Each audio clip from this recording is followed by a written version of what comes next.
नमस्कार. वैशूज किचनमध्ये आपल्या सर्वांचं खूप खूप मनापासून स्वागत आहे. आज मस्त असं आपण बनवणार आहोत मस्त असं हेल्दीवाला ड्रायफ्रूटचा पराठा.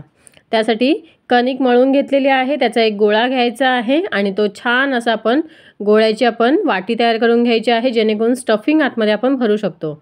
आणि मी ड्रायफ्रूट्स पराठ्यामध्ये इथे वापरलेले होते काजू, बदाम, थोडेसे पिस्ता वगैरे आणि त्यानंतर सनफ्लॉवर सीड्स वगैरे वापरलेल्या होत्या आणि छान असे ते ड्राय रोस्ट करून घेतलेले होते. त्याच्यानंतर मिक्सरला फिरवून घेतलेले आहेत आणि थोडंसं स्वीटनेससाठी त्याच्यामध्ये वापरलेले आहेत खजूर, ओले खजूर जे असतात ते, आणि छान असं तुपात वगैरे नंतर मस्त असं भाजून आपण याचं ड्रायफ्रूट्सचे लाडू बनवले होते. ॲक्च्युली मी त्यातलंच थोडंसं मिश्रण ठेवून त्याचा म्हटलं आपण मुलांसाठी पराठा बनवून देऊ शकतो आणि खरंच हेल्दी आहे. लाडू तर नेहमी खातातच, अशा पद्धतीने पराठा वगैरे खाल्लात ना तरीही म्हणजे पोटभरीचा नाश्ता आहे, तुम्ही टिफिनमध्ये देऊ शकता अशा पद्धतीने बनवून.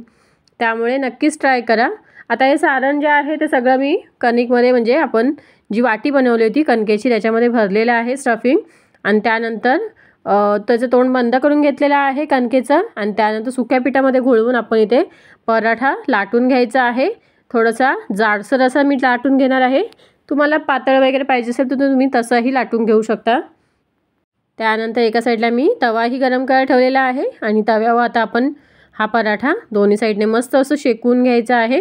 थोडंसं तेल टाकून घेते आणि छान असं चमच्या साहाय्याने तेल पसरवून घ्यायचं आहे, जेणेकरून पराठा आपला कुठेही चिकटणार नाही. कसं कधी कधी चिकटला जातो की मग नंतर फाटला जातो, त्यासाठी आपण थोडंसं काळजी घ्यायची. आणि थोडंसं तेल लावून घेतलेलं आहे आणि छान असं एका साईडने थोडंसं शेकला की पलटून घ्यायचं आहे. याच्यावर तुम्ही तेल, तूप, बटर काहीही वापरू शकता आणि तूप वगैरे वापरला तर खरंच खूप भारी आहे. मी इथे कसं ऑलरेडी तूप जास्त आतमध्ये वापरलेलंच होतं, त्याच्यामुळे मी इथे तेल लावते आहे. आता दोन्ही साईडने तेल लावून घेते आहे आणि छान असा आपण पराठा खरपूस असा भाजून घ्यायचा आहे, खमंग असा. खरंच खूप टेस्टी लागतो पराठा. मुलांच्या पोटभरीचा आहे हा नाश्ता. मुलांना तुम्ही टिफिनमध्ये देऊ शकता किंवा सकाळच्या ब्रेकफास्टसाठी वगैरे देऊ शकता. खरंच म्हणजे एक जरी पराठा खाल्ला ना तरी एनर्जेटिक राहतील मुलं, इतका भारी होतो हा पराठा. लाडू वगैरे तर नेहमी देतोच आपण, त्याच्याऐवजी असंही कधीतरी बनवून दिला तर मुलं आवडीने खातील. आणि छान असं शेकवून घ्यायचं आहे, दोन्ही साईडने व्यवस्थित आपण शेकवून घ्यायचं आहे.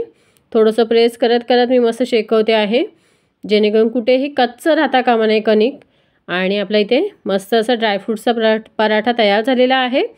सर्विंग प्लेटमध्ये काढून घेतलेला आहे आणि त्याला मी मस्त असं पिझ्झा कटरने 4 हिस्स्यामध्ये असं कट करून घेतलेला आहे. आणि तुम्हाला इथे दाखवते बघा, मस्त असं स्टफिंग पूर्ण आतमध्ये म्हणजे अगदी कोपऱ्यापर्यंत गेलेले आहे. एका याच्यातच नाही, तुम्हाला बाकीचेही दाखवते बघा. किती छान अशी स्टफिंग भरलेली आहे, पूर्ण स्टफ झालेला आहे पराठा. इतका टेस्टी लागतो हा पराठा, तुम्ही नक्की ट्राय करा. कसा वाटला मग आजचा हा व्हिडिओ, आजची ही रेसिपी? आय होप तुम्हाला आवडली असेल. व्हिडिओ आवडल्यास व्हिडिओला लाईक, शेअर, सबस्क्राईब करायला विसरू नका. थँक्यू.